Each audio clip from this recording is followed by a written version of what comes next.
Censor and Pullman on W4CY Radio.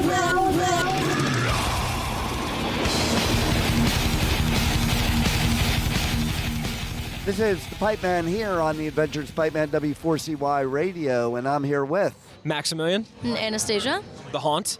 Nice. Yeah, thank you so much for having us. Oh, my pleasure. And for a Code Red and that storm, you guys look like really good. And you were sheltered in a great place because you look like you're ready to go. We got away from the rain pretty quick. We were good to go, yeah. I know. I'm expecting everybody to come in here like they just went through a storm, and you guys, it looked like you just came out of like a fashion magazine. Yeah, she just used it for extra time to get ready.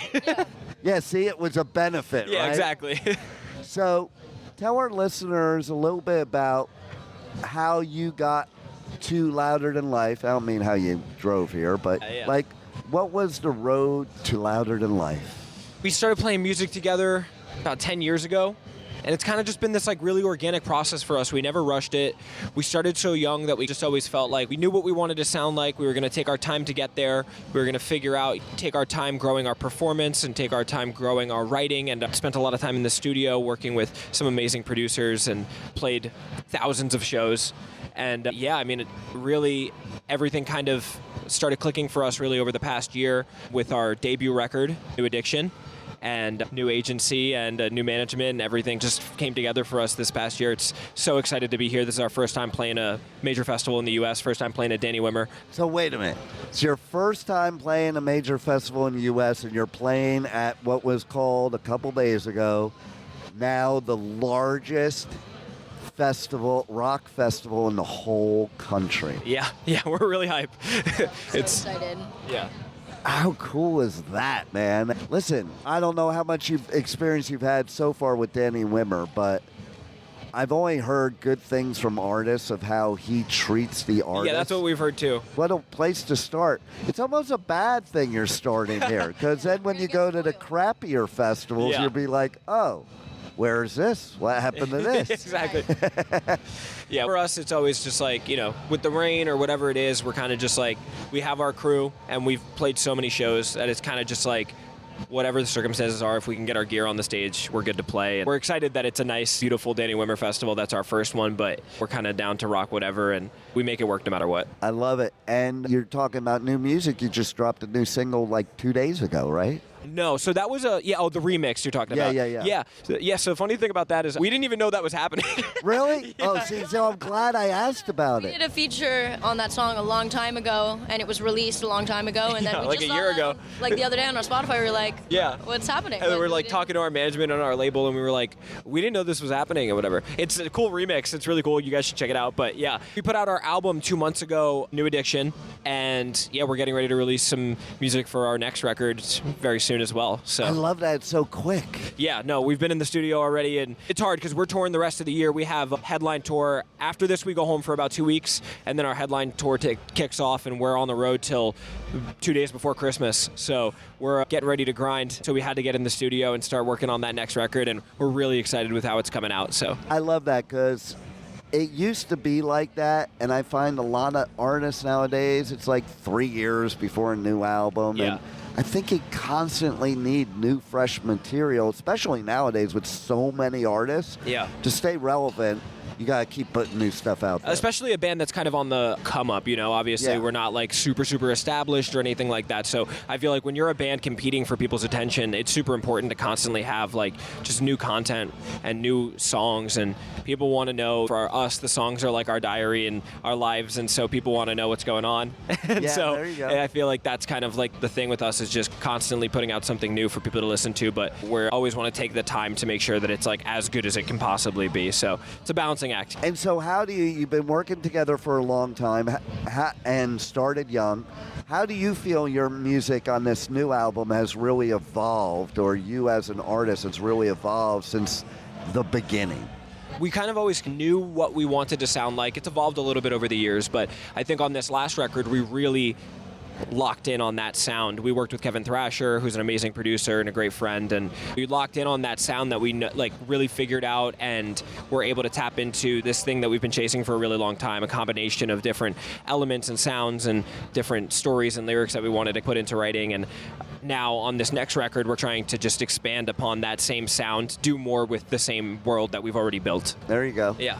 So, what was that moment in time that you got the music bug in your life? Not necessarily for this project, but going way back to the beginning for both of It's actually you. the only project we've ever been a part of because we started when I was about 8, 9 years old. So this is all we've ever known forever. Yeah. I love it. Yeah. Yeah, there is no other project. There's nothing else. But what prompted you to even start the project? Like where? I started singing super young, and I would perform like open mics and little things like that. And I would always make him sit with me, and he was doing nothing, just like sitting on stage as support. And that looked really stupid and dumb, so we put a guitar on him. And he's been playing guitar ever since then, I think. Yeah, that's how the story goes. We played piano really young, like we were in lessons. So music has always been like a part of our lives from super young. And our parents are super into music as well, so. And I love Musicians, that. though. Musicians, but music lovers, yeah.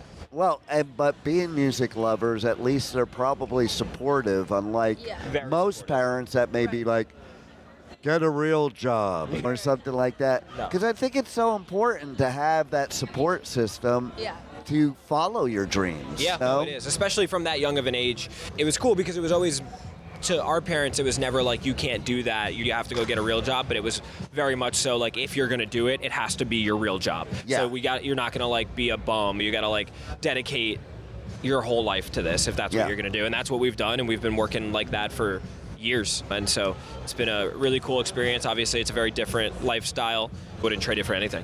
See, I love that. And I think I already know the answer, but do you feel you missed out on anything starting so young and putting that kind of effort into it?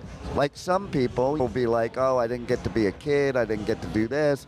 And then there's other people like, no, like, this is all I ever wanted to do anyway. Yeah, I don't think we really did. I don't know. I feel like being a musician is like, it's a lot of the things that you get from like a good childhood where you're like, have the freedom to do what you want to do and stuff like that. Like you get that by being a musician anyway. Yeah. So, and it's so much fun to be just like on stage and connecting with fans and stuff like that. I don't really feel like I missed out on anything. Maybe a year or two of college life, but I think I would take the band life over it for sure. Right.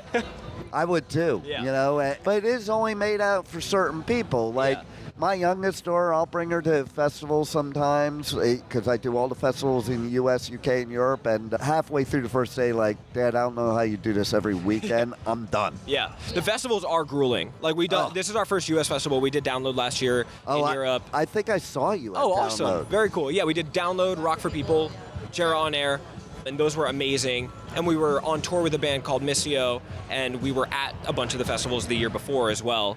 And we've experienced them, and they are grueling. It's a lot. The festivals specifically are a lot. Touring life, like when you're doing your regular, like day-to-day touring lifestyle, is a lot easier than the festival days because you're on somebody else's schedule now, and it's Right. like you have to be on. So, there's different things, but I think you get used to it, just like anything else. But I do think that you're right. There's certain people that just, they have their lifestyle the way that it is, and they're not built for the constant change of you don't know how many hours you're going to sleep, or you don't know if the bus is going to be moving when you're sleeping, and that kind of thing. So it gets to some people for sure. And then being confined with The same people, yeah, that's the most important thing.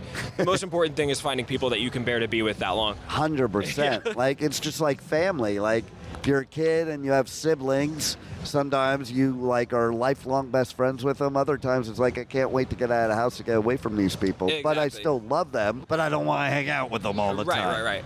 You know? And, it's one of those things where you just got to find people that you can be around for that long. That's really it.